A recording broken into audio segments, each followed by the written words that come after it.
جو لوہے ازل میں لکھا ہے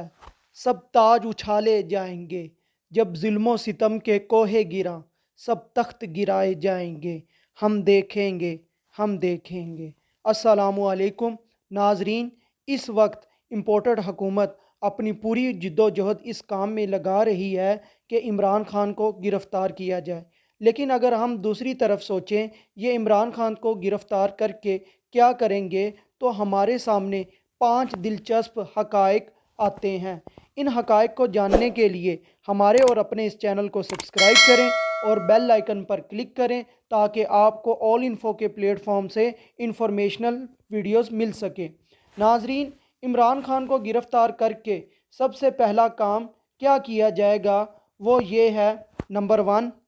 عمران خان کو گرفتار کر کے نامعلوم مقام پر لے جایا جائے گا اور ان کے ساتھ وہی سب کچھ کیا جائے گا جو باقی تمام پی ٹی آئی ورکرز، کارکنان اور ایم این ایز کے ساتھ کیا گیا، یعنی ان کے ساتھ ٹارچر کیا جائے گا۔ اور جس جذبے کے ساتھ اب عوام کے سامنے وہ آتے ہیں، ان کی اس باڈی لینگویج کو نقصان پہنچایا جائے گا اور ٹارچر کی وجہ سے ان کے جذبے کو کم کیا جائے گا۔ نمبر 2، حتی الامکان یہ نظر آ رہا ہے جب عمران خان کو گرفتار کر کے عدالت میں یا دوسرے مقام پر لے جایا جائے گا تو اس جگہ پر کرفیو لگا دیا جائے گا۔ نمبر 3،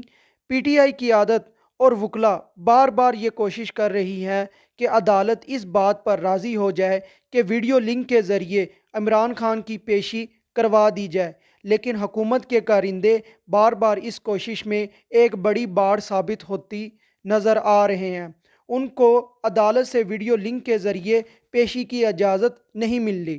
لیکن اگر عمران خان کی گرفتاری ہو جاتی ہے تو یہ امپورٹڈ حکومت ہر وہ کوشش کرے گی کہ عمران خان کو ویڈیو لنک کے ذریعے عدالت میں پیش کیا جائے۔ نمبر 4، ناظرین، گیلپ سروے کے مطابق عمران خان کی مقبولیت پاکستان کے دوسرے لیڈران کے مقابلے میں تقریباً ڈبل سے بھی زیادہ ہے۔ دوسری جماعتیں بالخصوص مسلم لیگ نون عمران خان کی اس مقبولیت کو ختم کرنے کی بھرپور کوشش کریں گی اور اپنا سیاسی بیانیہ عوام میں قائم کرنے کی کوشش کریں گے۔ نمبر 5، ناظرین، مسلم لیگ نون عمران خان کو تب تک عدالتوں میں ذلیل کرے گی جب تک وہ الیکشن کے لیے اپنا راہ ہموار نہ کر لے، کیونکہ مسلم لیگ نون کی چیف آرگنائزر مریم نواز خود کو مقبول کرنے کی ہر وہ منصوبہ بندی کر رہی ہے جو عمران خان کیا کرتے تھے، جیسا کہ اسٹوڈنٹ سے خطاب اس بات کی ایک بڑی مثال ہے۔ اللہ پاک سے دعا ہے کہ اللہ پاک ہمارے درمیان حق و باطل کو واضح کر دے اور پاکستان میں امن فرمائے، آمین۔